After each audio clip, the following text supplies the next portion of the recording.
Most people think wealth is about how much you earn. But here's the truth. Making money is easy. Keeping it, that's where almost everyone fails. Look around. Lottery winners go broke. Athletes file for bankruptcy. And even successful entrepreneurs lose it all. Why? Because they never built the habits that protect wealth once it arrives. And that's what we're going to uncover today. The 7 money habits that don't just make you rich, but keep you rich forever. Habits so powerful they'll protect your future, your family, and even your freedom, no matter what happens in the economy.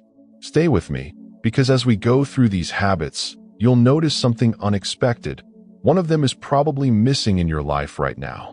And that missing piece could be the very reason why money keeps slipping through your hands, no matter how much you earn. By the end, you won't just know the habits. You'll see exactly which one has been holding you back and how to fix it starting today. Everyone talks about money as if it were just numbers, paychecks, or investments. But the truth is, money is first and foremost a mindset. The way you think about money shapes every choice you make, and those choices either build wealth that lasts or destroy it quietly over time. Before you can ever hold on to money, you must master how you see it. Because without a wealthy mindset, even the biggest fortune can slip through your fingers. Think about this. Most people see money as a reward. They work hard, they receive a paycheck, and the first instinct is to spend. It feels good, it feels like freedom. But the wealthy think differently. They don't see money as a prize to be spent immediately. They see it as a tool, a seed, something that multiplies when treated with respect. That single shift in perspective is why some people can build empires from modest beginnings, while others lose millions overnight. This isn't about how much you earn, it's about what you believe. If your belief is money comes and goes, then it will. If your belief is money is meant to grow and serve a greater purpose, then your habits will follow that truth. A wealthy mindset asks different questions. How can this dollar work for me? How can I make it multiply? How do I protect it from disappearing? Poor thinking, on the other hand, asks, what can I buy right now? How do I look successful today? That contrast changes destinies. Picture 2 people each earning the same $1,000 this month. One sees it as spending power. He pays bills, buys something new, maybe eats out to celebrate. At the end of the month, nothing is left. The other sees the same $1,000 as building blocks. She separates a part for savings, puts another into investments, and only spends what's left. The second person doesn't feel poorer. She feels more in control. And over years, that small difference becomes massive. What looked like discipline in the beginning becomes freedom in the end. The problem is that most people never stop to challenge how they think about money. They inherit beliefs from their parents, their culture, or their struggles. They grow up hearing things like, money doesn't grow on trees, rich people are greedy, or I'm just not good with money. And without realizing it, those thoughts shape how they behave for the rest of their lives. But a wealthy mindset breaks this cycle. It refuses to accept that old programming. It replaces those limiting beliefs with new ones. Money is abundant. Money is a tool. I control money. It doesn't control me. One of the greatest misunderstandings is confusing wealth with appearance. People think that driving the latest car, wearing luxury brands, or living in a big house means they're wealthy. But true wealth is invisible. It's not what you wear, but what you own. It's not about the car you drive, but the assets working silently for you when you sleep. The person with the flashy lifestyle often has less freedom than the one who lives below the radar but owns his time. Remember this. Real wealth whispers, it doesn't shout. If you want to keep money forever, you must train your mind to think like someone who already has more than enough. That means asking yourself, am I making this decision to look rich today or to be rich tomorrow? That single question can stop an impulse purchase, change how you approach debt, or push you to invest instead of consume. Over time, it becomes automatic. It stops being a rule and becomes who you are.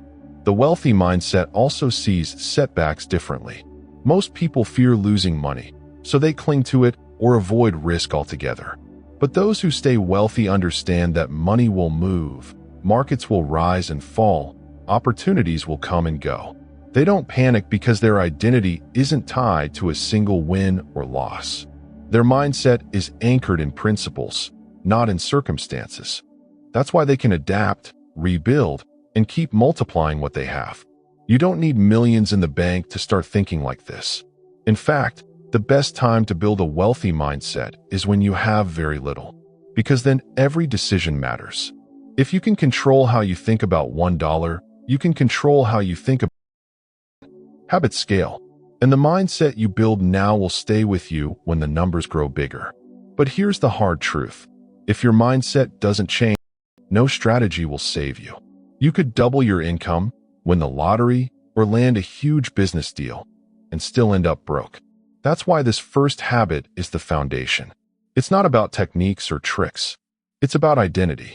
It's about becoming the kind of person who treats money as a servant, not a master. And once that shift happens, everything else begins to align. Decisions become clearer. Discipline feels easier. Long-term planning becomes natural. It's the mental framework that supports every other habit of wealth. Because a wealthy life isn't built on luck. It's built on thinking differently about every dollar that enters your hands. If there is one principle that separates those who build wealth from those who just dream about it, it's this: they pay themselves first. Before the bills, before the shopping, before the comforts of life, they secure a portion of their income for their future. It may sound simple, almost too simple, but it is the difference between people who struggle for decades and those who build freedom step by step. Most people live in the opposite way. The paycheck arrives, and the first thought is, what do I owe? What can I buy? They spend, they pay bills, they treat themselves, and only if something remains at the end of the month, they save. But almost always, nothing remains. The habit of "I'll save what's left" is the fastest way to guarantee that nothing ever gets saved. Because life will always find a way to fill the space with new expenses, new desires, new urgencies. The discipline of paying yourself first breaks this cycle. To pay yourself first means to treat your savings and investments not as an afterthought, but as a non-negotiable expense. You don't wait to see what's left, you decide in advance. If you earn $1,000, you might take $100 and set it aside immediately. Not tomorrow, not at the end of the month, the moment it comes in. That 10%, or whatever number you choose, becomes sacred. And once it's gone into savings or investment, you learn to live with the rest. What's left is more than enough, because your priorities are clear. Some people think this habit requires wealth to begin with. They imagine that saving is only possible once they earn more. But the truth is the exact opposite. If you don't save when you earn a little, you won't save when you earn a lot. Money magnifies habits. A person who can't save $50 from $500 won't suddenly save $5,000 from $50,000. The percentages are the same, but the mindset is what makes the difference. Paying yourself first teaches your brain to prioritize long-term security over short-term comfort, no matter the amount. Think of it this way. Every dollar you keep is an employee that works for you. If you spend it, it disappears. If you save and invest it, it starts producing. Over time, those employees multiply. They generate interest, dividends, returns. They create a second income stream that doesn't depend on your labor. And one day, if you are consistent, the money you set aside early on will start paying your bills, funding your lifestyle, and protecting your family. That's the power of paying yourself first. There's also a deeper psychological effect. When you pay yourself first, you send a message to yourself. I am more important than my bills. I am more important than my impulses. I matter enough to secure my future before satisfying the present. This creates confidence. It shifts your identity. You stop living as someone who is always catching up, and you begin to live as someone who is building, someone who is in control. And that feeling of control spreads into other areas of life: discipline, health, relationships. Money becomes proof that you are capable of directing your life intentionally. Consider this. Even the wealthiest corporations follow this principle. Before distributing profits to shareholders, before investing in growth, they keep reserves. They protect the company first, so it can survive storms and crises. You are no different. Your life is your company. And if you don't protect your reserves, you will always be vulnerable to the next emergency. A broken car, a medical bill, a lost job, and suddenly you are back at zero. Paying yourself first builds a cushion. It transforms emergencies into inconveniences instead of disasters. Of course, this habit requires discipline, and discipline always feels uncomfortable at first. That's why most people never build it. They convince themselves that next month will be different, that once they get a raise, they'll start. But waiting for the perfect moment is just another excuse. The perfect moment never comes. The habit is built now with what you have today, even if it's a single-digit percentage. Even if it's just $1 from 10, the amount doesn't matter. What matters is building the identity of someone who pays themselves first. And once the identity is built, something incredible happens. Saving stops feeling like deprivation and starts feeling like empowerment. You begin to see the account grow, and it fuels you. You realize you can live with less and still feel abundant. And paradoxically, when you stop trying to have everything today, you gain the possibility of having everything tomorrow. That's the paradox of wealth. It rewards those who delay gratification just long enough to let compounding do its work. The beauty of this habit is its permanence. Once you master it, you never go back. Because you've tasted the security, the confidence, the freedom that comes from knowing you have money set aside. You stop living in survival mode and begin living with vision. You stop asking, how do I get through this month? And start asking, what do I want my life to look like in 5, 10, 20 years? Paying yourself first creates the space to dream, to plan, to choose. Without it, you are always reacting to life instead of directing it. In the end, wealth isn't about how much money passes through your hands. It's about how much you keep, how much you grow, and how much you protect. Paying yourself first ensures that no matter how much you earn, some of it always stays with you. And over time, that consistency creates results so powerful that people around you will call it luck. But you will know it wasn't luck. It was habit. It was the decision you made month after month to honor your future before your present. The fastest way to lose wealth is not through bad investments or even financial crises. It's through lifestyle inflation. The silent trap where every time income rises, expenses rise with it. You get a raise, and instead of saving or investing more, you buy a bigger car, move into a bigger house, eat at nicer restaurants. From the outside, it looks like progress. But inside, nothing has changed. The bank account remains empty, the stress remains constant, and the person is still one paycheck away from losing everything. This is why so many people who earn more don't feel wealthier. They've mistaken income for freedom. But wealth isn't measured by how much you earn. It's measured by how much you keep. Living below your means is not about depriving yourself. It's about refusing to let your expenses grow faster than your security. It's about building a gap between what you make and what you spend, and protecting that gap like your life depends on it, because in many ways, it does. The illusion is powerful. Society celebrates consumption. New clothes, new gadgets, new cars, they are signals of success. People crave recognition, and lifestyle inflation offers it instantly. But recognition is temporary, while debt and stress are permanent. True wealth, on the other hand, doesn't scream for attention. It grows quietly in savings accounts, investments, and assets.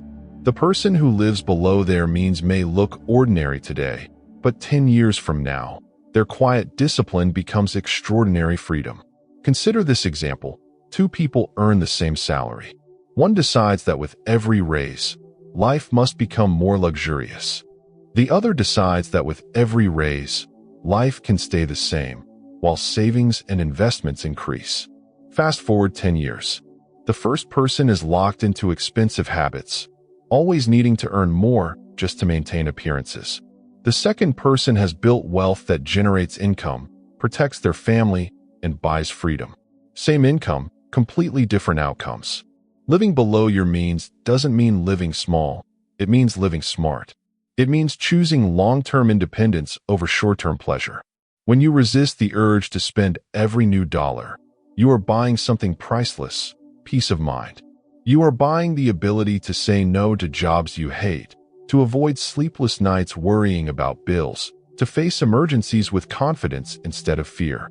That is real wealth. Freedom from anxiety, freedom from dependence, freedom from pressure. The truth is, people who live below their means don't feel restricted. They feel empowered.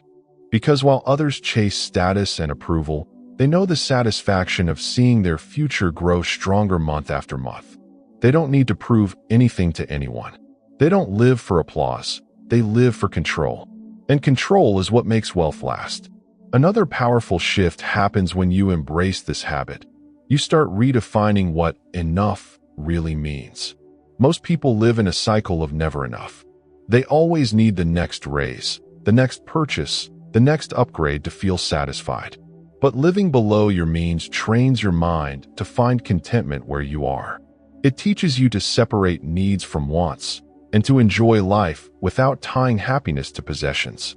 And when happiness is no longer chained to spending, money finally becomes what it was meant to be, a tool, not a master. This discipline also protects you from one of the greatest dangers to wealth, comparison. The moment you try to match what others have, you lose sight of your own goals. You start living for their approval instead of your freedom. But the truth is, many of those people are not truly wealthy. They are drowning in debt while trying to look rich. Living below your means frees you from that trap. It gives you the confidence to say, I don't need to impress anyone. My wealth is real, even if it's invisible.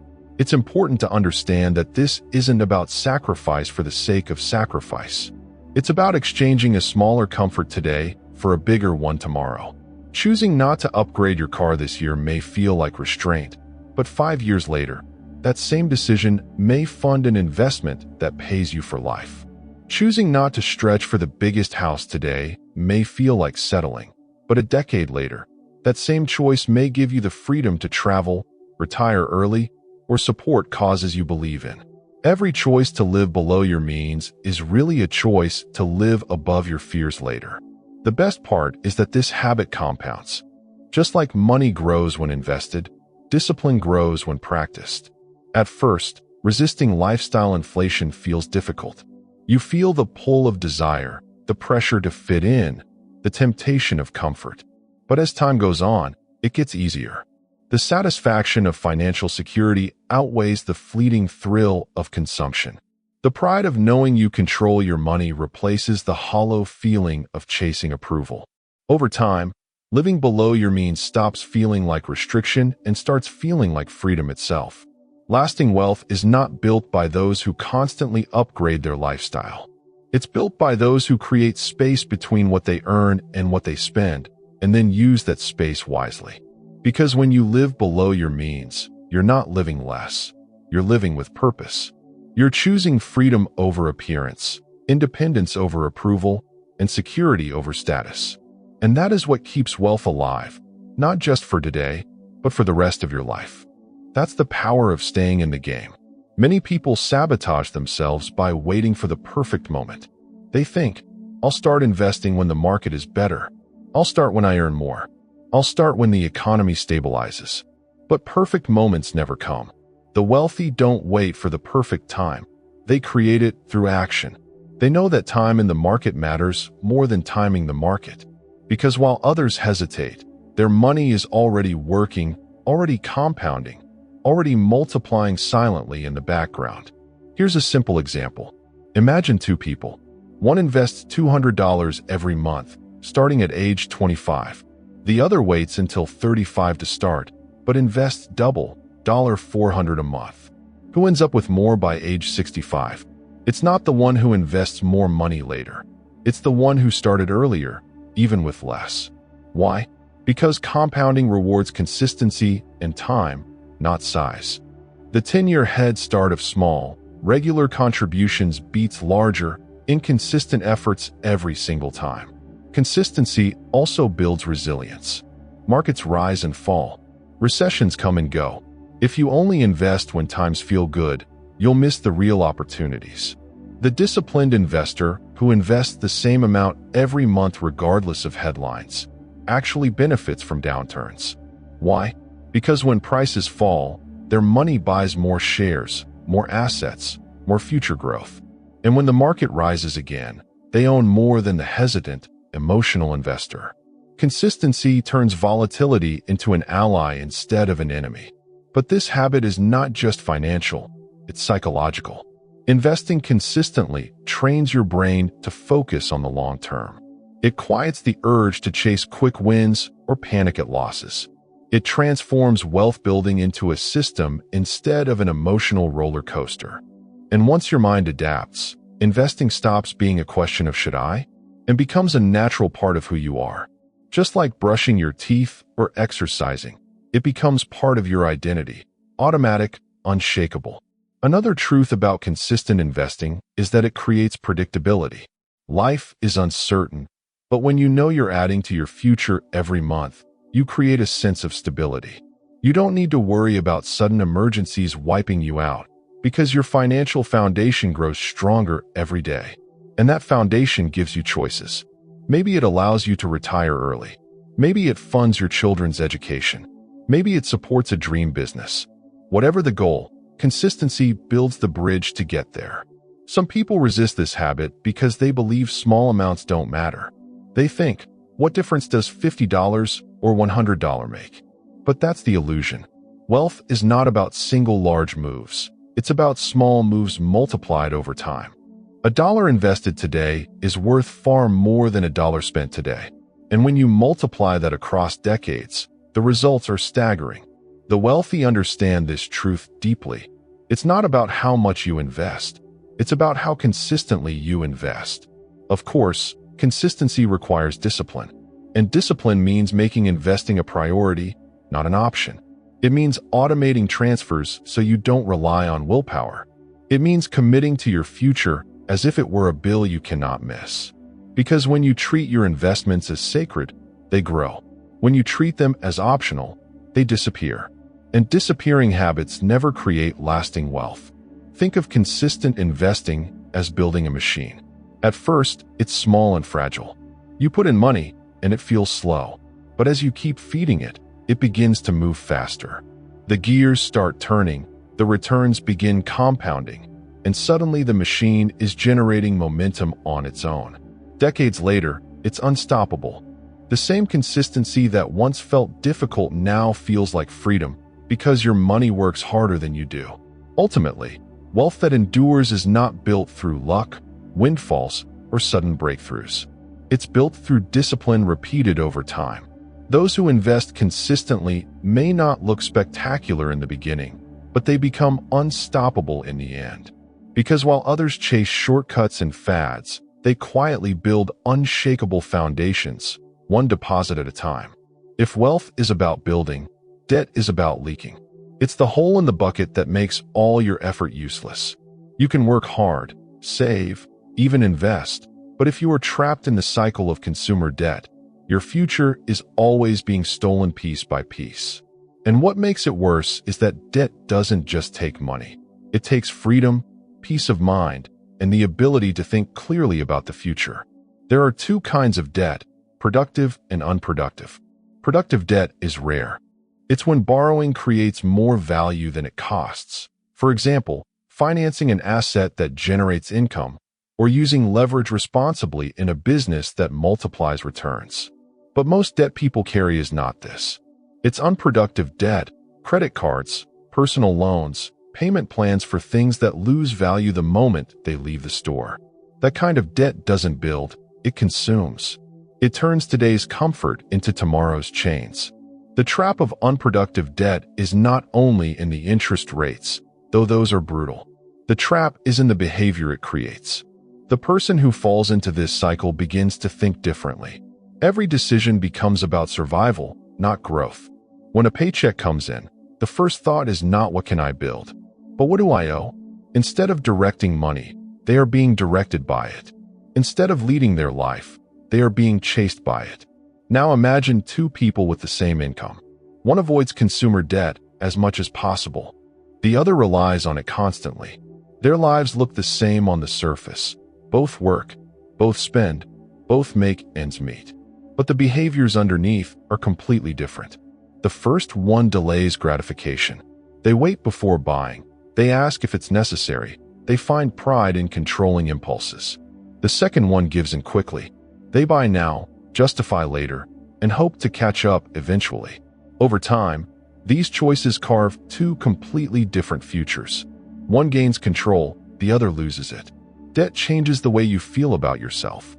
Carrying balances you can't pay down creates a quiet shame, an invisible weight. You start avoiding looking at statements, pretending it's not there. Anxiety grows. You say yes to extra work you don't want, just to cover the bills. You wake up already behind, already stressed, already carrying tomorrow's burden today. And in that state of mind, it's almost impossible to dream bigger.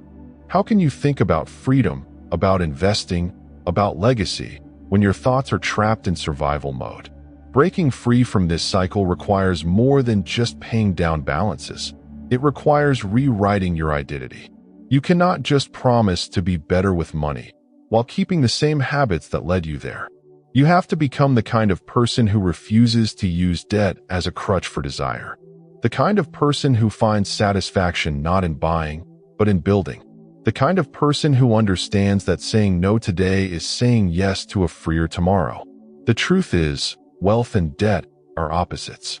Wealth multiplies your options, debt reduces them. Wealth gives you space to breathe, debt squeezes it out of you. Wealth whispers confidence, debt whispers fear.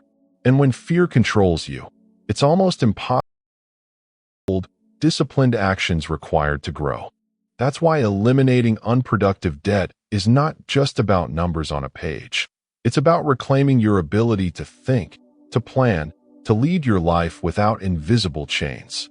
To start breaking the cycle, you don't need dramatic gestures. You need consistent commitment. You prioritize eliminating high-interest consumer debt the way you would prioritize escaping a burning house. It becomes non-negotiable. Every extra dollar you control goes toward freedom, not temporary comfort. And as the balance shrinks, something else grows, your confidence. You start to see yourself differently. You start to believe in your ability to live without dependence on debt. And that belief fuels new behaviors that protect you from ever falling back. The most important shift is this: stop seeing debt as normal. Society has normalized it to the point where people believe carrying balances is just part of life. But wealth begins the moment you reject that belief. The moment you decide that you will not finance your lifestyle at the cost of your future, that you would rather wait, rather save, rather own less today in order to own your freedom tomorrow. That is the behavior of someone who will stay rich forever. Eliminating debt is not glamorous. Nobody applauds you for saying no to a purchase, for resisting a loan, for living below the radar.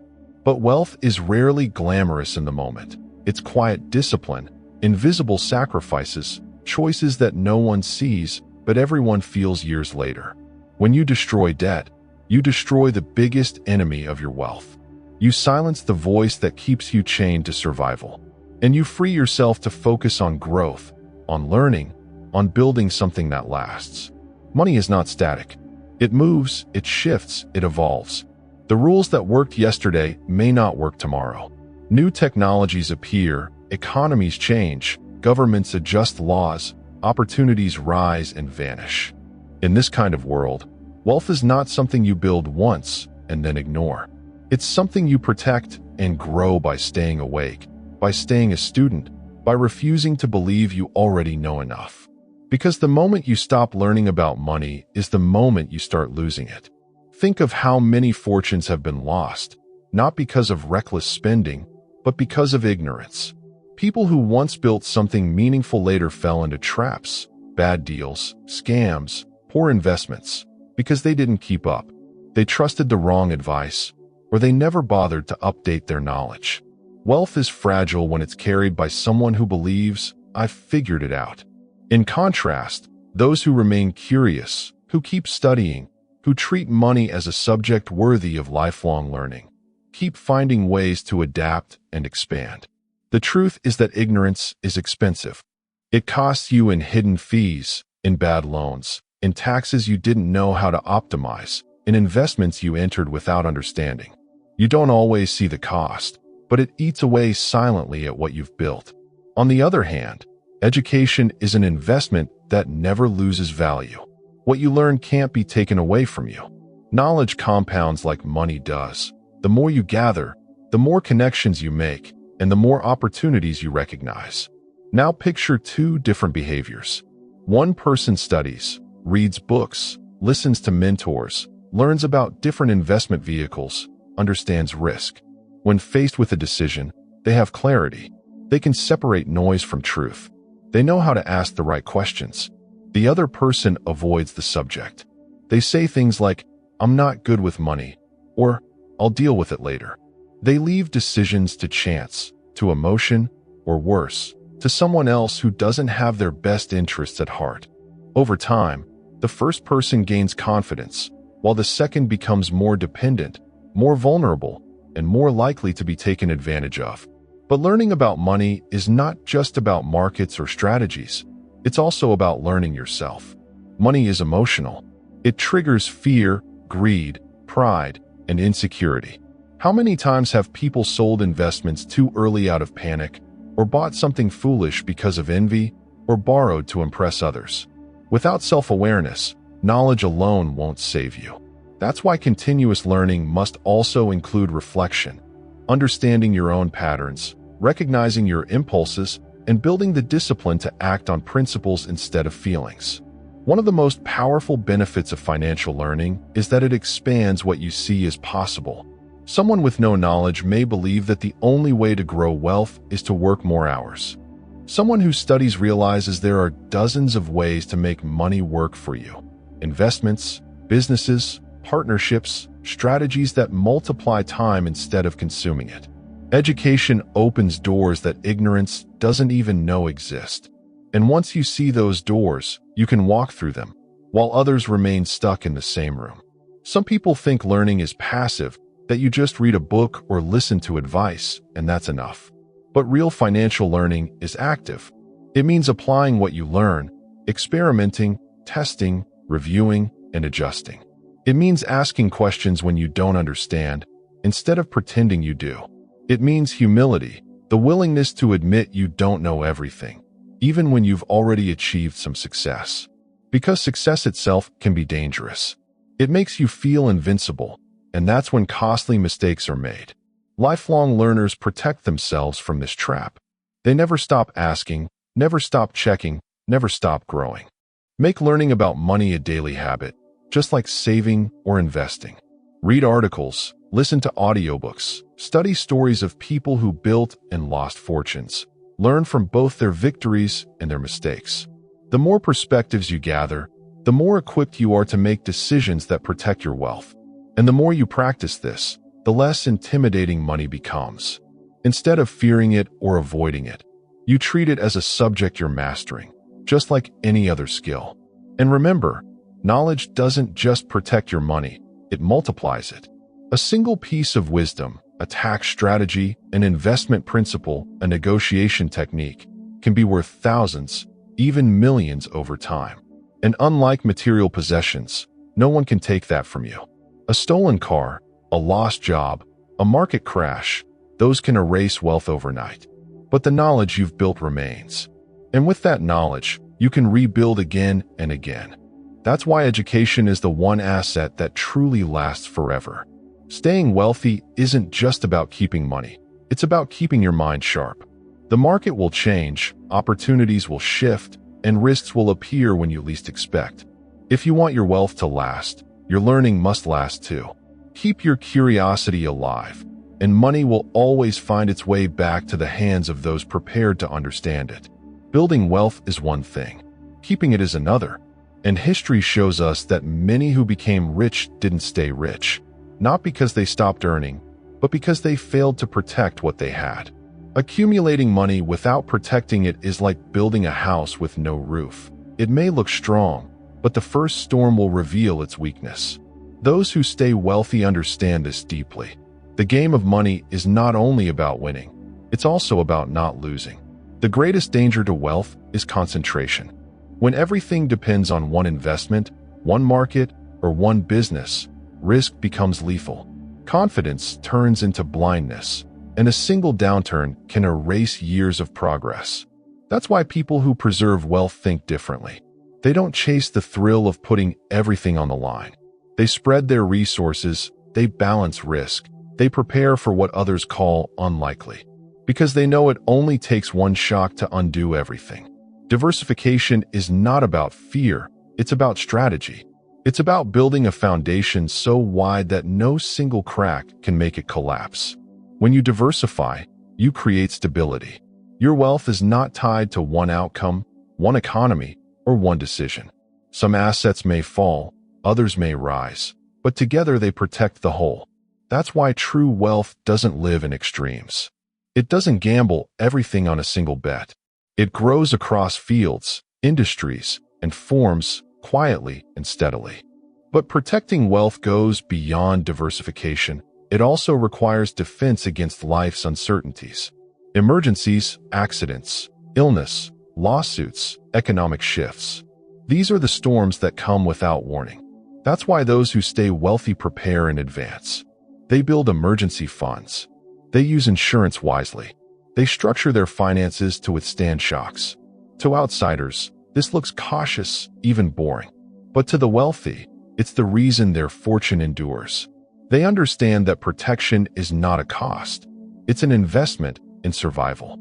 Think of the difference in behavior. One person ignores risk, convinced that it won't happen to me. They keep all their money in a single place. They skip safeguards.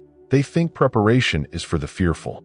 Another person assumes storms will come sooner or later. They don't live in fear, but they prepare. They separate. They secure.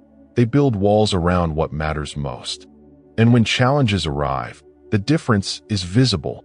One collapses, the other adapts. The second person doesn't just survive. They emerge stronger because they were never depending on luck in the first place. Protecting and diversifying wealth is also an act of maturity. In the beginning, building money is about ambition, proving to yourself that you can. But once you've built something meaningful, it's no longer about ego, it's about responsibility.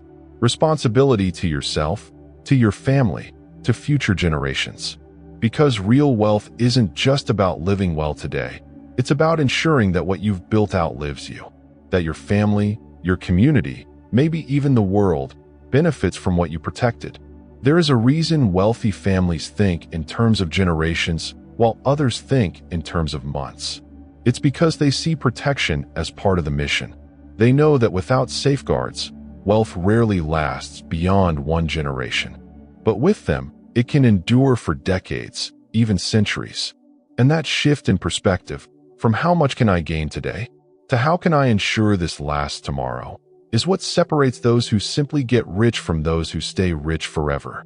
And here's the paradox. Protecting and diversifying doesn't make life smaller, it makes it bigger. It gives you the freedom to take risks in other areas, because your foundation is secure. It allows you to dream, to innovate, to live boldly, because you know that a storm cannot wipe you out. People often think freedom comes from having no limits. But in truth, freedom comes from having strong boundaries that protect you, so you can explore without fear. When you put all 7 habits together, you see the full picture of wealth that lasts. A mindset that treats money as a tool, not a trophy. The discipline of paying yourself first and living below your means. The power of consistent investing and the courage to eliminate destructive debt. The humility to keep learning, and finally, the wisdom to protect and diversify what you've built. This is how wealth doesn't just appear. It stays, it grows, it survives every season. Wealth that lasts is never an accident. It is the result of principles lived daily, choices made consistently, and protections built intentionally. You don't need to be the smartest, the luckiest, or the most talented. You just need to be disciplined enough to follow these habits until they become who you are. Because in the end, wealth is not what you show to the world. It's what remains, protected and growing, long after the applause fades. Wealth is not the destination. It's the reflection of who you've become along the way. You don't just stay rich because of numbers in a bank account. You stay rich because your habits, your mindset, your discipline, and your identity refuse to let money slip away. And that's the real victory. not building wealth once, but becoming the kind of person who can protect it, grow it, and pass it on. Because money without identity is fragile, but identity with discipline is unshakable. So if this message speaks to you, take one small action right now. Subscribe, not for me, but for yourself. As a reminder that you've decided to live by principles that last. That you're not here for quick wins. You're here for change that endures. And don't stop here. The next video is waiting for you, ready to push you further, deeper, closer to the version of yourself that money can never break. Let this be your turning point, the moment you stopped consuming advice and started embodying it.